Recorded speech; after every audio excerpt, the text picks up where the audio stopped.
Welcome, folks, to The Uncommon Good with Bo Bonner and Dr. Bud Marr. Every week, diving deep into the truth of Catholic social teaching and restoring all things in Christ. The Uncommon Good, live from Iowa Catholic Radio's Mercy Live Up Studios. The Uncommon Good is on the air. I'm Bo Bonner. I'm doctor, but not the kind that can help you, Bud Marr. And we are being relatively unhelpful live, me, here in Des Moines, Iowa, in the Central Time Zone, Iowa Catholic Radio's Mercy Live Up Studio. Bo Bonner, director of the Zeta Institute for Foundations of Ethics and Leadership, and the director of Mission and Ministry at Mercy College of Health Science. And again, it's an open question about how I am directing you and towards what. As always, with Bud over in the Eastern Standard Time Zone in Pittsburgh, America. How you doing there, Bud? I'm doing okay. Speaking of time zones, it was weird this week because I flew from Minneapolis to Denver, and I thought I had gained an hour of free living, but then flew to Pittsburgh and lost that hour. So it was all very depressing. A washout in the end. It's just a bunch of juggling with time zones. Bud is coming from us, as always, from the National Institute of Newman Studies, where he is. Are you the director of that place, too? Do we just direct a lot of stuff, Bud? Yeah, when they brought me on, they cut out the term executive, so just director. They knew what I could handle. Part-time director, yeah. Yeah. No, yeah, well, so like I said, we are using the miracle of technology to 1-2 punch you from different time zones. We're here live on Iowa Catholic Radio. You're listening to us also on stations all across Oklahoma, or if you have the Iowa Catholic Radio app, or you're listening online, you can be pretty much anywhere as long as you have what the kids call Wi-Fi, Bud. Have you heard of this Wi-Fi? Wi-Fi. I'm still amazed by the magic of Wi-Fi. Myself adjust to technology slowly, so I can wrap my mind around televisions these days. Yeah. But Wi-Fi, you walk into a coffee shop and you can pretty much look at anything. Well, so they also have wireless, like you can power phones wirelessly now. You can charge them? Yeah, you can charge them wirelessly. You just set them on this thing, and I'm just all like, I know that my level of scientific thinking is basically that, like, magic trolls that are very small carry electricity to different places. I just don't understand how, like, it doesn't go through your body and do stuff to you. But who knows, Bud? People are not here for the science of it all. They're here for something else, and maybe they should be very thankful that we're not Bo and Bud, the science guys. No, in class we would do that thought experiment of, like, if the food supply stopped for a day or the power went out in Des Moines, like, how long could you last survival-wise? Mm-hmm. At airports, it's really a struggle for who can claim the electrical outlets. That's right. It was a big scramble in the Denver airport. I thought a riot was going to break out because there's just a limited supply of electrical outlets. Yeah, and that's going to have to be your next book. Bud has a book out about Newman, but his next book's going to have to be like surviving in airports because you've been flying around and going to a lot of conferences lately. Well, yeah, and I tried to warn readers a couple weeks ago that the book ended up being kind of expensive because it's geared towards library acquisitions, but I'm developing an idea of a book giveaway. Ooh. So stay tuned. Right, and so like that's a good way to talk about this is one way that you can help Bud out sans buying his executively priced book is you can go over to patreon.com, so patreon.com/ICR, Iowa Catholic Radio, and we have exclusive content that I think has been pretty great. I know that it's me talking and you, but Jeb, do you agree that this is something people want to sign up to? Absolutely. Oh, he said absolutely. His mic didn't work. You're going to have to trust me. Absolutely, yeah. Patreon's a great source for us to help fund not only Bud Marr and his lack of resources, but also Iowa Catholic Radio. So if you love the programming, you're not saying no to me, you're saying no to God. I like that. Bud's lack of resources. That's what it says on my business card. It's like Bud Marr, director, lack of resources. Lack of resources. Yeah. You know who doesn't have a lack of resources, Bud? Well, let me actually put it this way. If you lack one resource, namely print your cartridges, you know where you should go? Tell them, Bud. Cartridge World. It's 801 73rd Street, Windsor Heights, 515-564-7400. And with the 4th of July coming up, I know some of you are going to have some pretty amazing fireworks displays. Print your flyers, promotional flyers. at Cartridge World. I like that. Yeah, let people know that you're lighting up the sky that night legally, unlike where I live on the south side of Des Moines, where they just pretty much do that any night they feel like it. Also, you lack resources, for instance, an education, a job, a career where you can actually support your families. We got one for you. As always, underwritten by Mercy College of Health Science. No wait lists. We have RN to BSN, Healthcare Administration, Health Information Management, all online. We're starting an accelerated BSN program, a 12-month program for students with previous BA that you can get into the health science world. mchs.edu, fantastic place. Bud, even this summer we're trucking along, aren't we? Yeah, and when I talk to folks in Central Iowa, remind them that Mercy College is the one Catholic college in the heart of Des Moines. So, it's a place where you can not only become a top-notch medical professional, but also grow in your faith. Well, and also coming up, just to let people know, on June 27th, so our show in a few weeks, we're actually going to have the new president, Dr. Douglas Fiore, on. So it's going to be an interesting day. But who do we have on the show today? Let's tell them real quick before we have to go to commercials. Yeah, so on the show today we have another resident Pittsburghian. Pittsburgh pal, that's what I'm calling him. Emily Stimpson Chapman. She's a Catholic writer here in Pittsburgh. She's published a book called The American Catholic Almanac. She's written recently about the intersection between faith and food. So I think it's going to be, you and I never pass up an opportunity to talk about food. That's right. If only that we could all be in the same studio so that she could have brought food. So we're going to talk about that. Stick around. Just here in a few minutes we will be back with another one of Bud's Pittsburgh pals talking about palatable food for your people. This is The Uncommon Good. We'll be back. But if people want to comment on things like my exquisite use of alliteration in that last line, for instance, there's an easy place they can go to communicate with us. That is the Zip Whip line.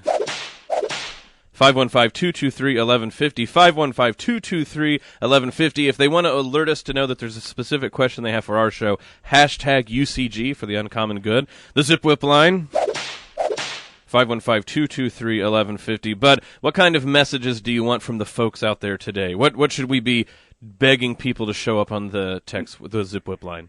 Oh, I think the topic of food opens up a lot of avenues of exploration. So if you want to let us know your favorite dish, or what did our Lord think about these matters? There you go. A lot of good questions. So the Zip Whip line, 515-223-1150, hashtag UCG. Tell us what you like to eat and why. This is The Uncommon Good. We'll be back with Emily Stimpson Chapman after this break. Thank you, Construction Professionals, for your support of Dowling Catholic Sports 365. Construction Professionals is a family-owned business dedicated to our customers. Whether designing, building, or renovating, we are here to better serve you. CPCustomHomes.com. Support for programming of Catholic Women Now partially provided by Farm Bureau agent Cindy Schulte. Cindy Schulte on the web at cindyschulte.com, 515-226-2111. Cindy and her team know health insurance. Programming support for Catholic Women Now is provided by Iowa's injury attorney, Fred Haas. For over 30 years, Fred Haas has helped injured Iowans recover financial, physical, and emotional losses from car, truck, and motorcycle accidents, work-related injuries, and injuries due to negligence. Most importantly, providing the professional, personal, and responsive legal counsel that everyone deserves. Fred, Double D, Haas, Double A, the Des Moines Law Offices of Fred Haas. While we have time, let us do good. Get to know Dowling Catholic High School at its annual open house for prospective students on Sunday, November 6th from 11 a.m. to 2 p.m. Families can take a tour of the renovated school led by a student ambassador, meet the teachers, gather information about student organizations, speak with the athletic coaches, and learn more about financial aid opportunities. There are games to play and prizes to win. It's a fun day for the whole family. For more information, contact Tasha Eichscheid, Director of Admissions, at 515-222-1025 or log on to dowlingcatholic.org. Preparing leaders for life centered on Christ. Thank you, Caldwell Parish, for underwriting Iowa Catholic Radio. Conform to the wishes of the deceased and to Catholic liturgical burial traditions. Caldwell Parish Funeral Home, Des Moines' only Catholic-owned and operated funeral home. CaldwellParish.com.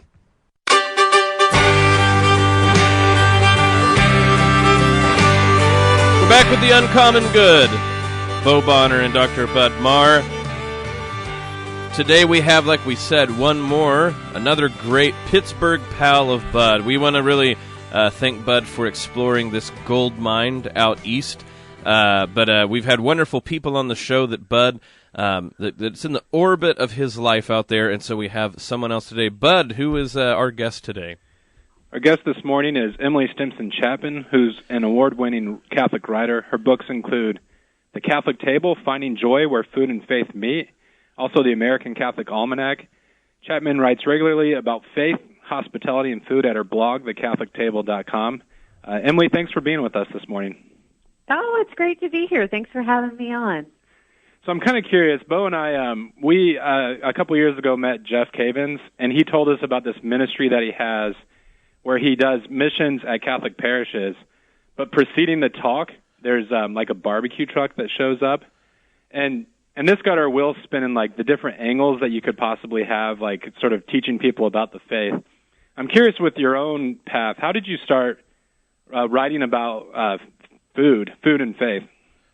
Well, for me, my coming back to the Catholic Church when I was 25 was concurrent with me overcoming an eating disorder. So I had struggled with anorexia for about 6 years at that point. And I was doing better, but was still backsliding, really struggling to have a healthy understanding of my body and what it meant to care for my body and feed my body.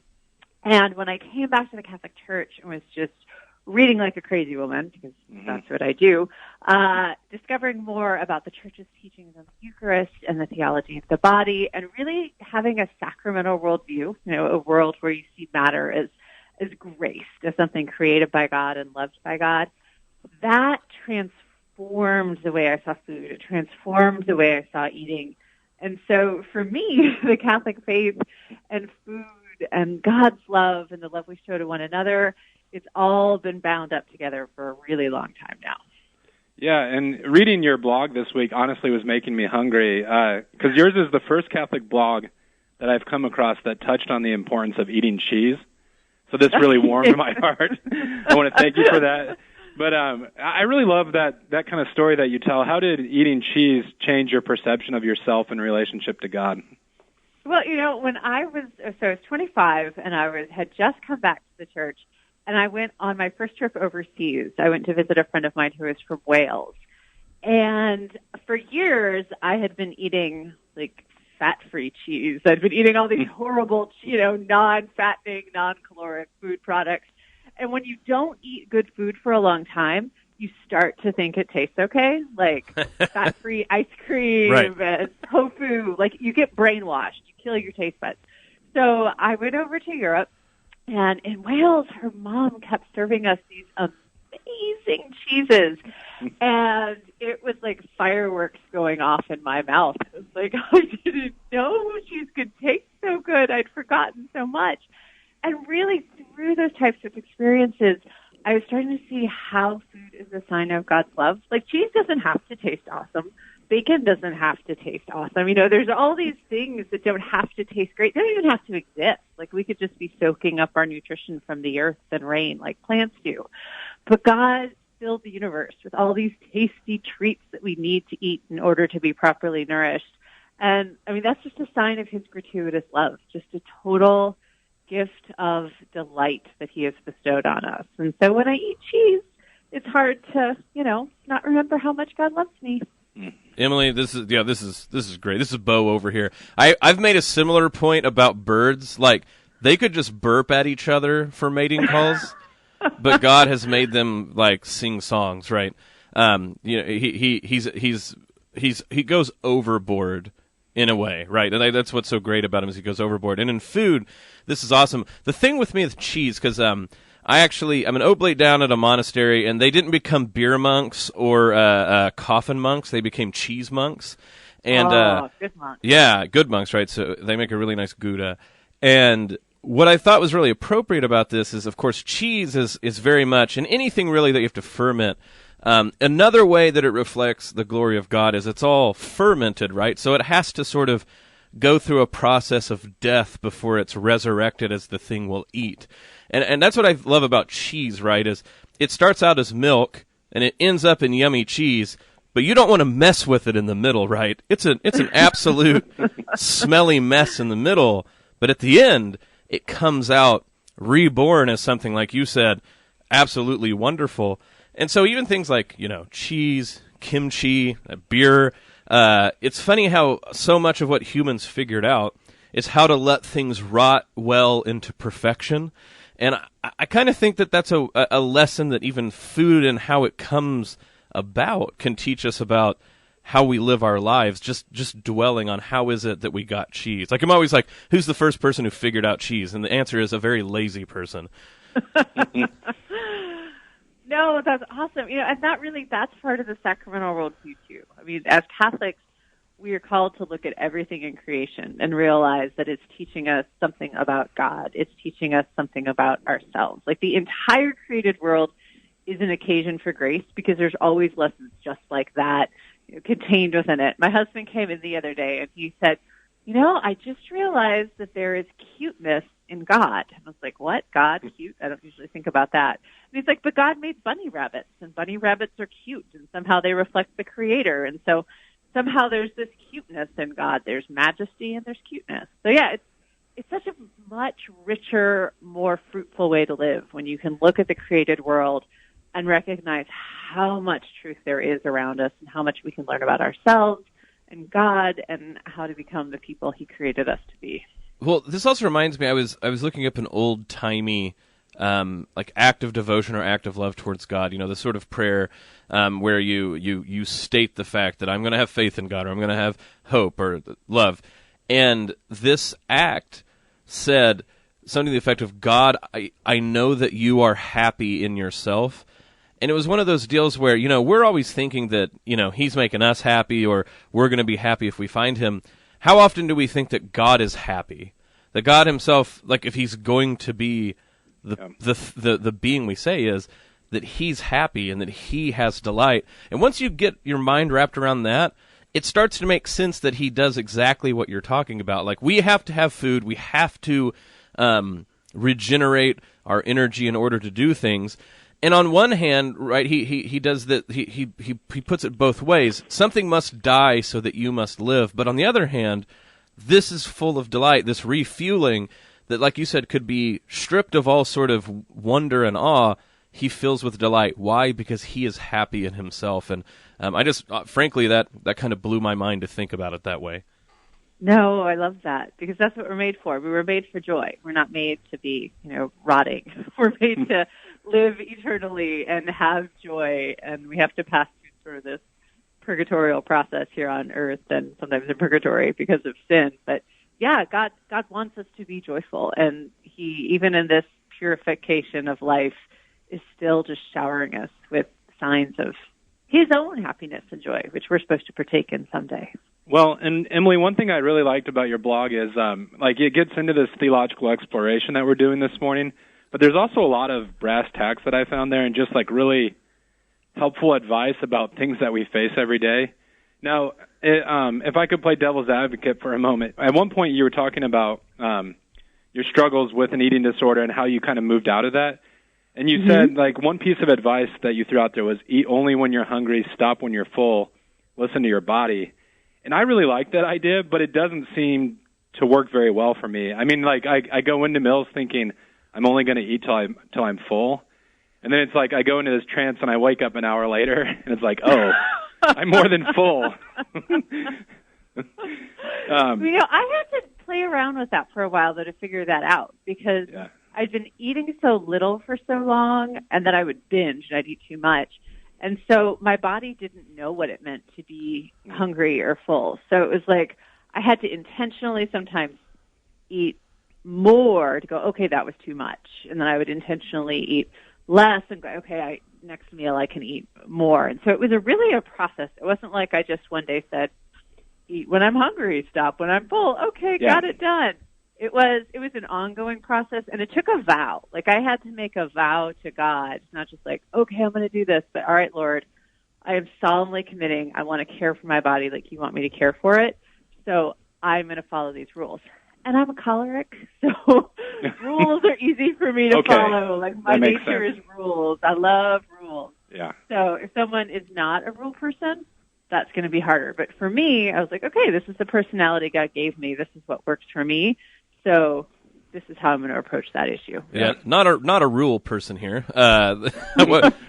What's the one where you have a lot of spleen, I suppose? So with Bonner's, we always joked around that when it said all you can eat buffet, we never saw that as like a description of a service, but a dare, and that was always a problem. You're like, oh, you say that, but what I actually think.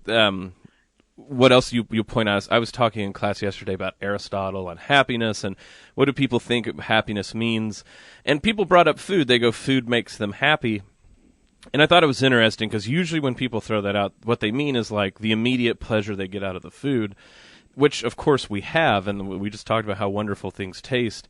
But there's so much more to food, and I think that's what you're getting at, is food is very intertwined with our relationship between not only ourselves and God, ourselves and the land, ourselves and each other. Like every meal in some way is a connection to other people. Even if you get it and eat it alone through fast food, human hands, whether they've been paid well or not, have contributed to the fact of that food. And so when we start being mindful about food, which I think is what the Catholic Table website, that's what I garner from you.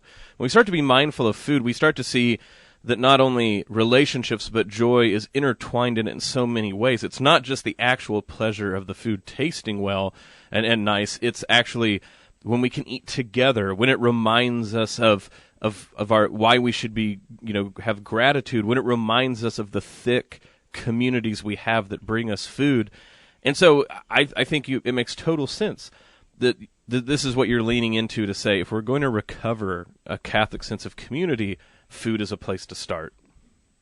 Yeah, and I would even one-up you on that, because I think food it has so much to teach us about love and community and depending on one another, and that we're all created for communion. But ultimately, the reason that we should be joyful about food is it's a sign of the Eucharist. God wasn't surprised by what happened with salvation history. It's not like the Eucharist was a plan he concocted a few thousand years into man's existence. Like, God always knew he was going to give himself to us body to body and flesh to flesh. Like, he knew he was going to pour his life into us through the Eucharist. So the Eucharist doesn't necessarily help us understand food, but food is supposed to help us understand the Eucharist. Right. Everything food accomplishes on the natural level. Food is comfort and joy and sacrifice and community. All of that points to what the Eucharist does in our souls. And so ultimately, yes, we should be rejoicing in food for all the reasons you mentioned.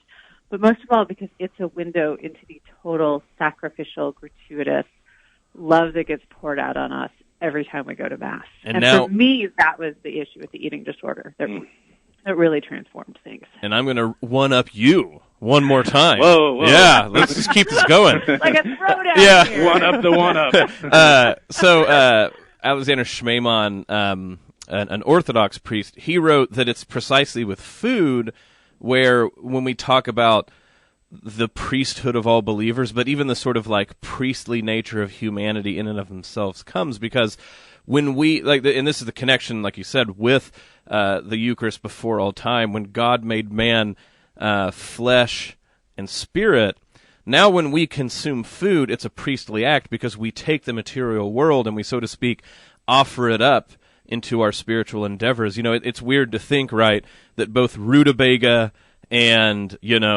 a chicken can actually be used to think up of theology or philosophy or poetry or prayers, but that's exactly what food is. It's a priestly act to eat, whereas we take the material world, and by allowing it to nourish our bodies, it also nourishes our souls and, makes the capacity for the spiritual endeavors that we do. So we were joking about one-upping, but I actually think it's the thread through all of this is why food is important. It points to the Eucharist.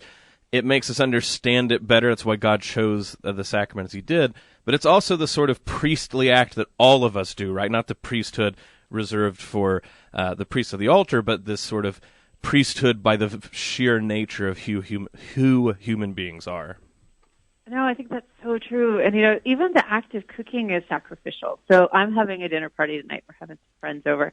And I've got to cut my work early, which I'm really stressed because I've got a lot of deadlines. So I'm going to not work, and I'm going to go to the store, and I'm going to spend money, and then I'm going to spend time in the kitchen, and I'm going to pour my love into this food that I'm preparing for them. And so there's this active priestly sacrifice, like you're sacrificing your time, your energy, your money, so that you can show people love, so that you can bring people together in community. So yeah, there's this priestly act that runs through everything having to do with food. Well, and Emily, in talking about community, you write some about how, again, finding a place where you had like a healthy understanding of food. Part of it was making new friends, and friends played a big role. And I mean, you sort of like, it sounds like you switched friends in a way to start like thinking about food differently. Well, I didn't so much switch friends to start thinking about food differently. I think when I came back into the Catholic Church, I definitely made a lot of new friends.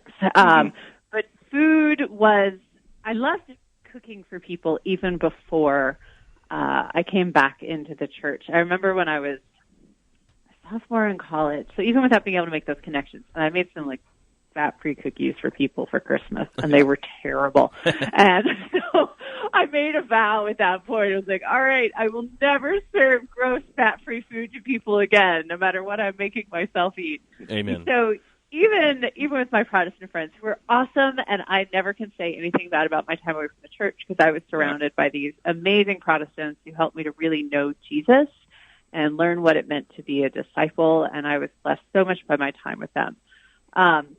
And so with them, I kind of got my first taste of community and loving people through food. But it really was when I came to Steubenville to start grad school and had a little more time than when I was a busy, staffer on Capitol Hill, to start seeing how food regularly enjoyed with large groups of people could be such an instrument for building community and bringing people together and just giving people a safe place where they could belong, which is something that so many people need in this world. You know what? If you were in Capitol Hill, part of the reason it's probably hard to cook is because at that time, it's like there were no grocery stores. I just went back, and like, D.C. is not even what D.C. used to be. Like, people don't even know. Like, there's actually, like, stores you recognize. But, like, 10 or 15 years ago, you had to, like, do a secret code, like, in a video game to find a grocery store. So, oh, my gosh, it's true. We used to joke. We're like, all right, we could go to the super sketchy Safeway that's like 5 miles away. We can drive out into the suburbs where there's actual grocery stores. So that makes grocery shopping like a whole night endeavor. Or you could go spend a fortune, which we never had, at the Whole Foods. So yeah, it was hard. We ate out a lot we ate out a lot then. We totally lived in a food desert. Yeah, Washington D.C. Safeways are followed by a comma ha ha ha afterwards. This is the irony of it all.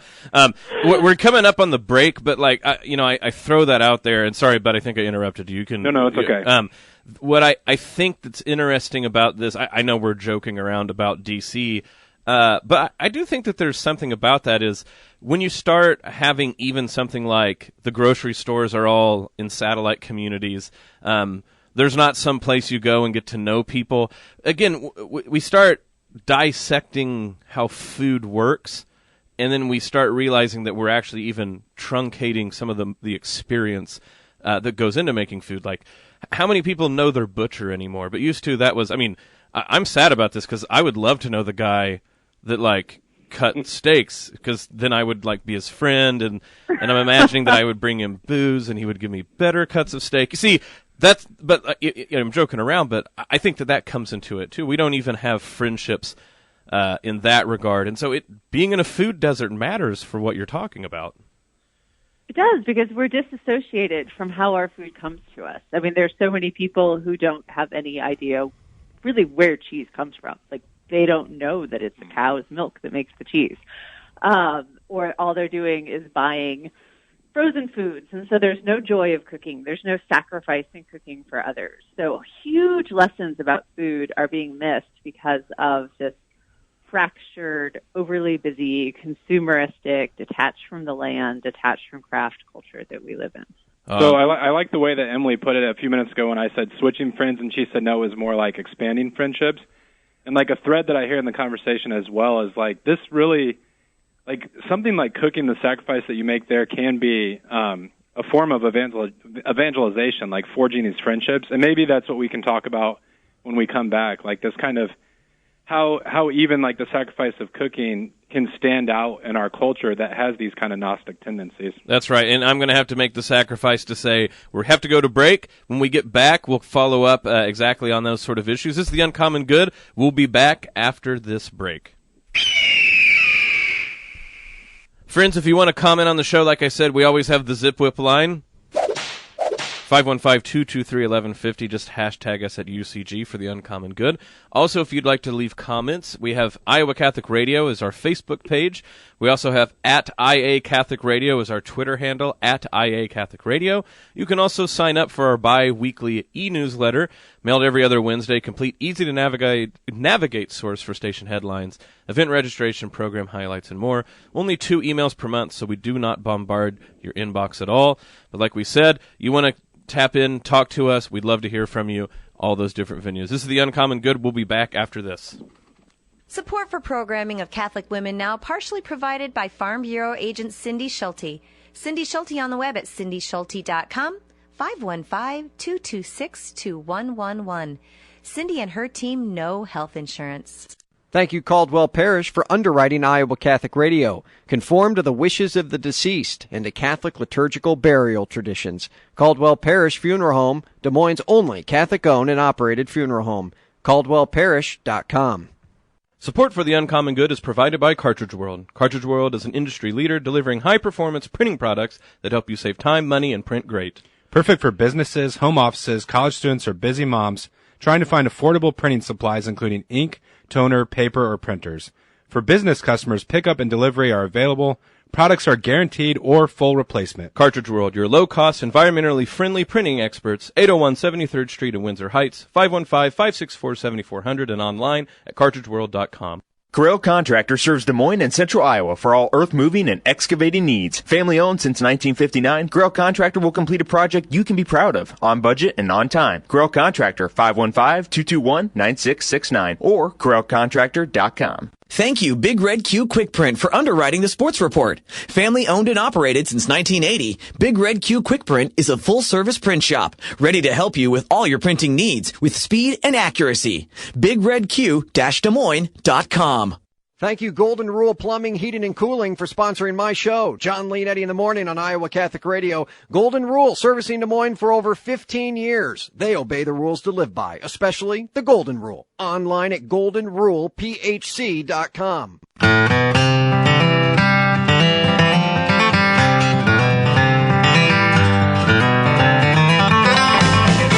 We're back with The Uncommon Good. Bo Bonner, Dr. Bud Marr. We have with us one of Bud's wonderful Pittsburgh pals. I'll let him reintroduce her back to the show. Bud, go ahead. So we're talking this morning with Emily Stimpson Chapman. She writes at thecatholictable.com, and you can find her books wherever books are sold.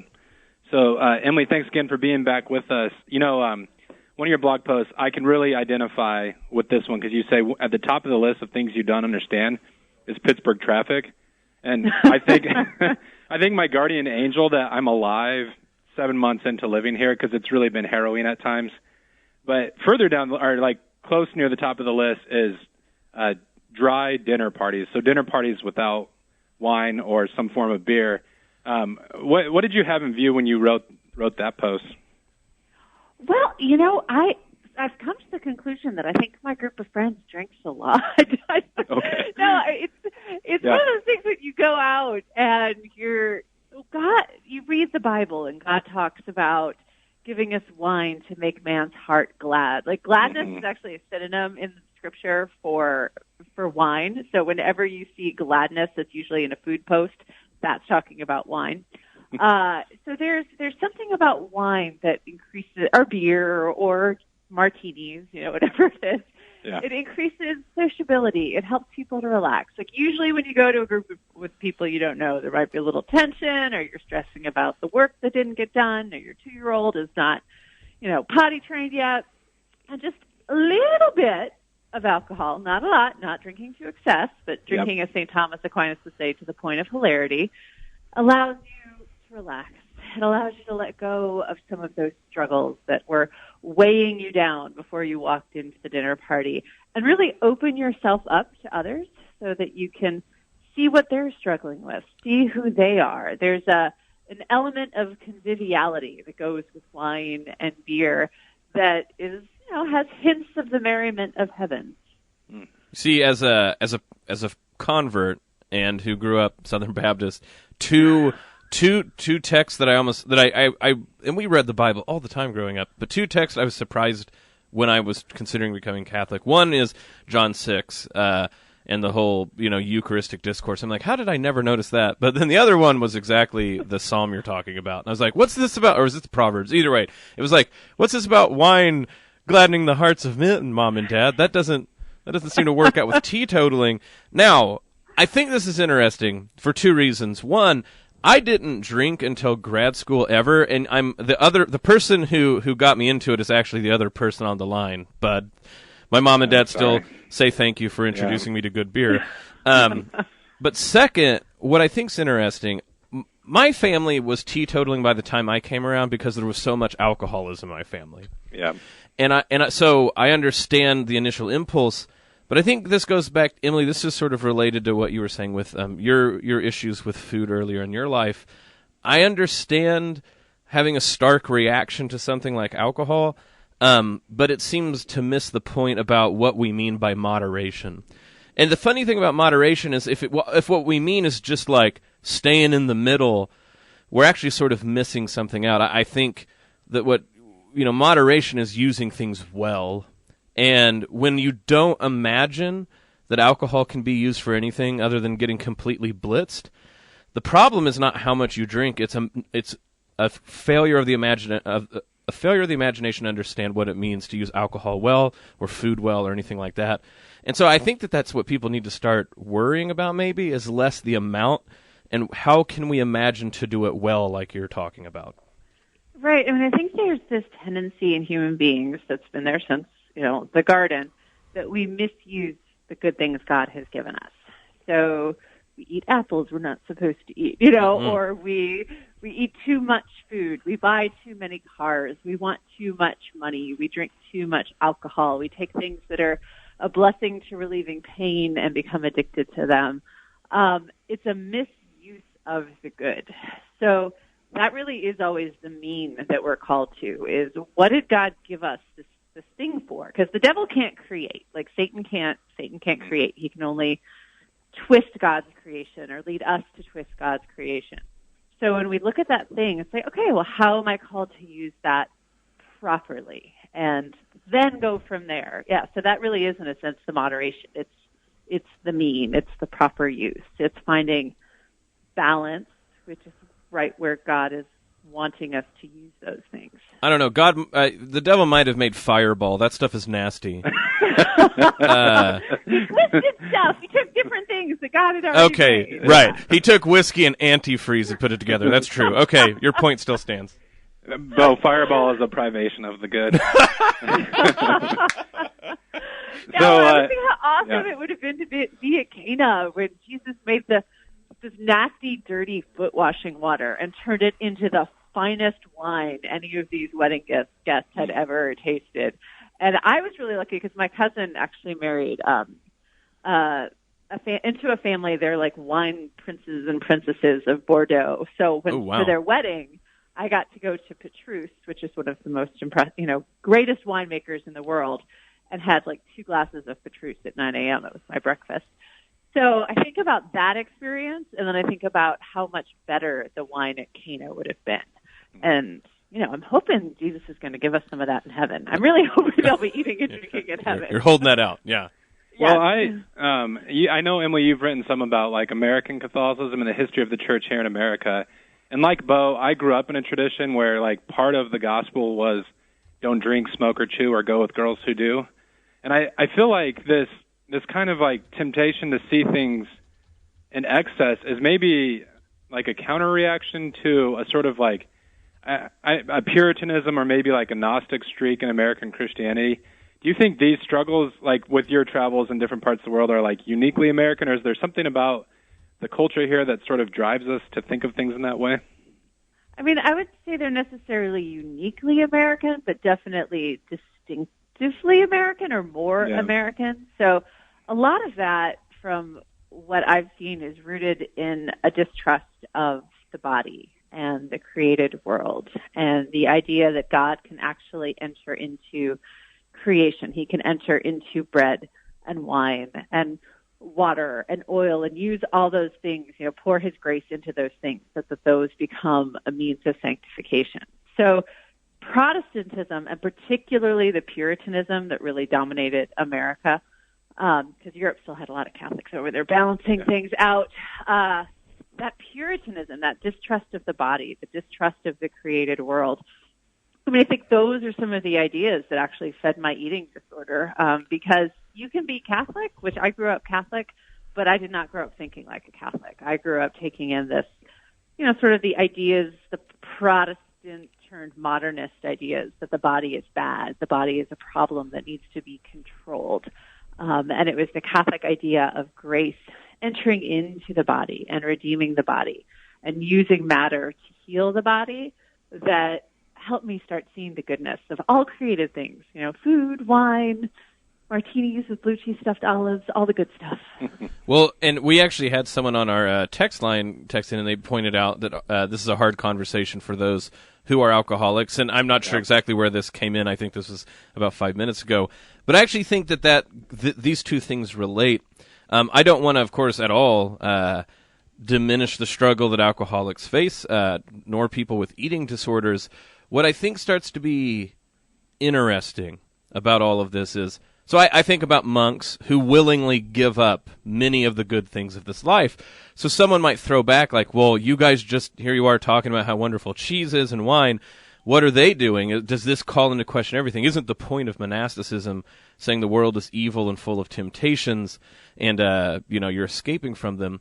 But I actually think that the height of something like being willing to give up something for the betterment of your soul has to be rooted in the fact that you know it's good, and that the world is good and that your body is good, but that you are willingly giving this up for a higher purpose. If all we're doing in the world is avoiding things because they tempt us and run astray, that logic will inevitably start swallowing up the good things in life that we can't live without. People. I mean, you want to talk about the greatest temptation in my life is always right now my children doing something crazy that I'm going to yell at them and fall afoul of wrath. Temptation and difficulty are, like we said, interwoven in this life, and there are people, both for health reasons and for spiritual reasons, who should be willing to give up the good things in this life. But that has to be rooted in the fact knowing that they are good and that there is a way to appropriate them correctly, even if we are willing to give them up. So that sacrifice is not a sacrifice. Like I think the Old Testament, no one gave burnt offerings of the worst goats. They gave the best goats. And we have to keep that in mind, I think. Yeah, I think, I have a severe anaphylactic peanut allergy. I did not develop that allergy until I was in my mid-20s. So I have good, fond memories of Reese's peanut butter cups and pad thai and, all the good stuff that you can do with peanuts. But peanuts can kill me. So I can't have peanuts anymore, is one of the just realities of living in a fallen world. Some of us have broken bodies. Some of us have little kinks in our spirit that God is going to be working out for the rest of our life. And so that means we have to deny ourselves sometimes things that are good in and of themselves but aren't good for us. So peanuts are a great source of protein, have all sorts of good things to offer most people, but they're not good for me. I don't deny peanuts' goodness, even though, I know it could kill me. I just recognize that my body is broken, and so I don't get to partake of that goodness now. And I think it's similar to that with alcohol, or somebody who has celiac disease and can't have cookies and scones made of wheat flour. There's those things in and of themselves are good, but part of my adherence to Christ's suffering on the cross and Christ's sacrifice is I'm being asked to forego this good thing in the world and to embrace that, but not say, oh, it's a bad thing, is always a challenge for us, because we want to call, it's much easier to say, oh, that's a bad thing, that's a horrible thing for people. Yeah. but it's really just a horrible thing. It's a good thing for you, even in a sense, because it's calling you to sacrifice. It's calling you to forego a good. It's calling you to unite yourself to Christ. That's a fantastic point. Yeah. So that's what I would say. Well, this is less theologically profound, but what do people with peanut allergies do when they fly? Because I just flew back from Minneapolis, and the peanuts were flying inside of the airplane.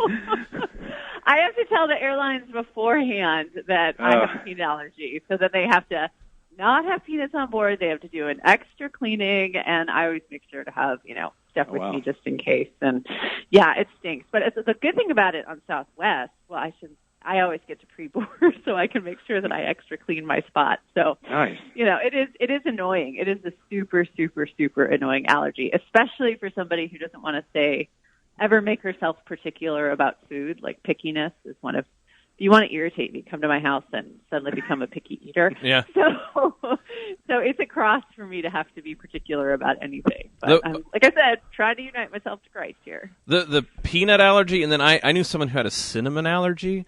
And sad. I think the food industry gets together and decides they don't like those two groups, because it is crazy what those two things show up in.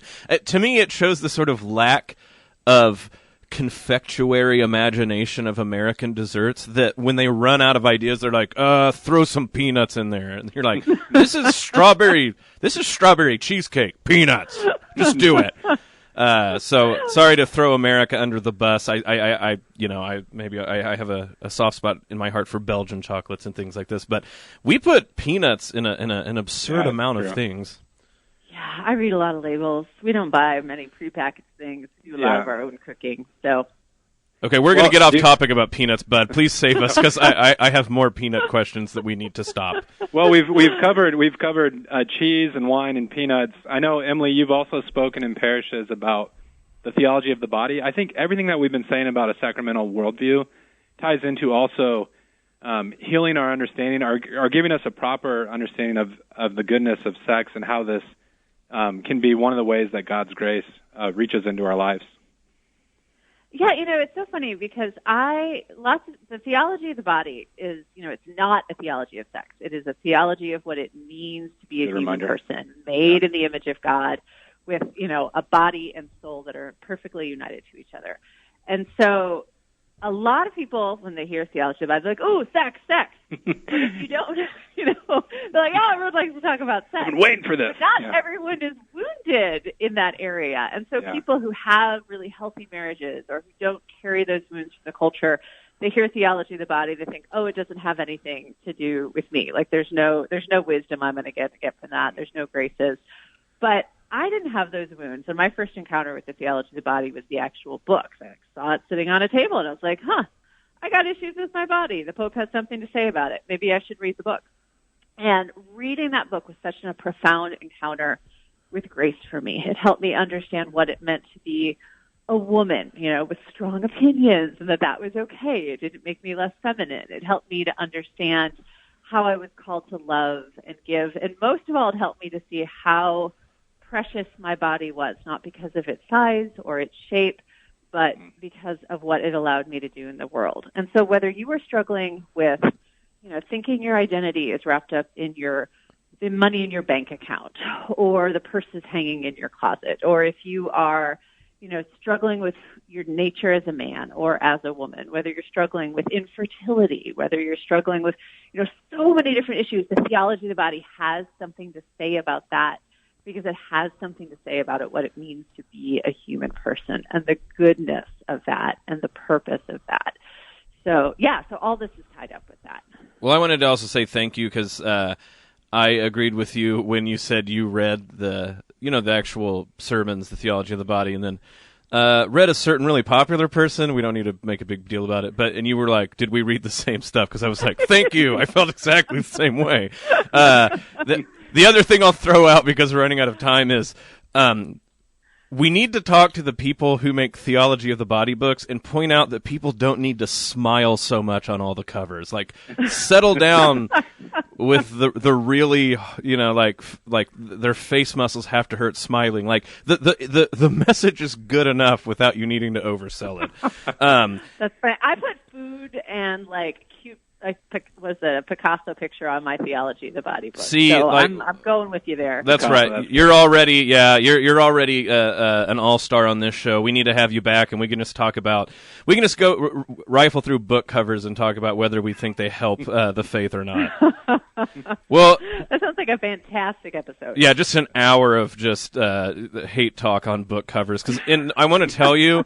And I need to wrap up, but I could totally do that because there's not a day that goes by in a bookstore that I go, who chose this cover? Any rate, listen, it has been fantastic to have you on. I always knew that if someone wanted to talk about the intersection of faith and food, that I was going to be on board, but this really hit it out of the park. This has been fantastic, a lot of fun. We have to have you back on at some point, maybe around some of the big foodie type holidays. Maybe having you on around Thanksgiving and stuff like that would be a real treat. Does that sound good? That's like my wheelhouse. Sounds great. All right. Well, thank you so much for being on the show. Just one more time, can you tell people if they're interested where they might find more of your work? Yeah, they can go to thecatholictable.com and you'll find me blogging about food and houses and the adoption process we're currently in, and also be able to see all of my books there. Well, thank you so much, Bud. You're doing a great job getting some great catches out Pittsburgh way. So thanks for getting Emily on the show for us. Yeah, buddy. Thanks, Emily. And tell Chris I said hello. I will. It was great talking to you guys. Yep. Bye-bye. Well, Bud, another show wraps up, and I am maybe the hungriest I've been at the end of the show in a long time. No, I think, when Emily was talking on the show today, I was like, man, when we talk about catechesis, like sometimes we overthink things. Like, I bet if we got teenagers just talking about, like, cheese and, and getting into some of these topics, it might be a nice foray into the faith. Yeah, I think you have to be careful what topics you bring up. But. Theology of the Body, and cheese. Yeah, I mean, that's already a more appealing book, I think. Well, you were talking about your hate for book covers. Mine is, like, got this spiral staircase on the front. Did you think that was... I actually chose that. No, I thought that would make sense with what you were talking about, to change often, and you're progressing up the stairs and everything like that. If you would have, like, shown one, like, with two people lovingly looking over into their eyes, overly smiling, I would have been like, Bud, that's not Newman, buddy. No, it was either staircase or, like, Rowan Williams dressed up like a druid. No comment. Yeah. I don't even know where to go on that one. Sorry, I don't mean to kill the conversation. Oh, just blame it on the peanuts. You had too many peanuts on the mini plane rides you've been taking. Well, this was a fantastic show. Already wrapping up, like always too early. This is The Uncommon Good. And again, for Bud, I want to thank our guest, Emily. Thank you for listening. Thank you for the listener who wrote in on the text line. This is The Uncommon Good. May Jesus Christ, the Prince of Peace, reign in our hearts, in our families, in our city, our state, the entire nation, hemisphere, the entire world, galaxy. This has been The Uncommon Good. God bless, folks, and we will see you again in a week.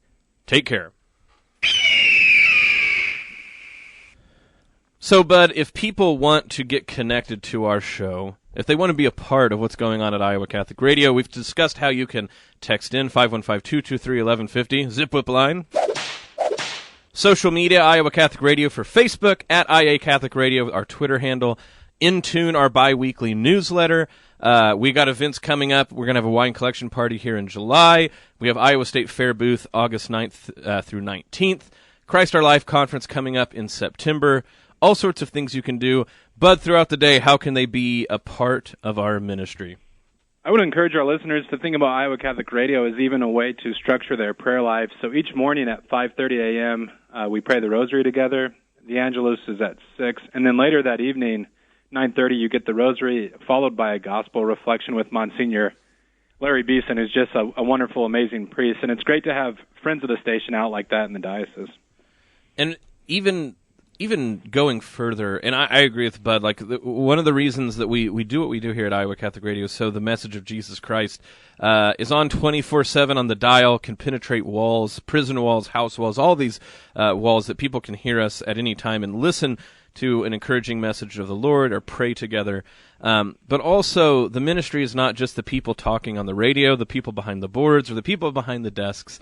It's also you. And if you appreciate what's going on here, if you want to be a part of the ministry of Iowa Catholic Radio, we're a nonprofit, and we take donations all year long. We appreciate your donations because that allows you to be a part of the ministry in getting the word out, reaching people with the word of Jesus Christ. Like we've said at the top of the show, we have a Patreon account, Patreon, patreon.com/ICR for Iowa Catholic Radio.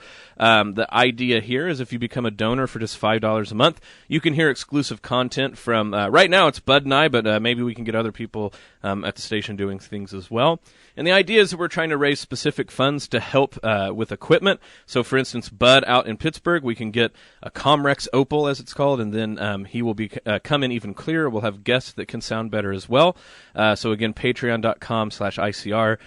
But as always, we will take your donations to help us with our ministry. Bud, been a great time talking to you, buddy. I hope you have a good time the rest of the week out there, out Pittsburgh way. Yeah, it was kind of nice to talk about foods without having to get into the Pittsburgh salad. So I was really appreciative of Emily and all that she brought to the show today. Fantastic. This is The Uncommon Good, folks. Take care. We will see you on the flip side. The Uncommon Good with Bo Bonner and Dr. Bud Marr is heard every week on wonderful Catholic stations like this one and anytime on podcast. Just search for The Uncommon Good.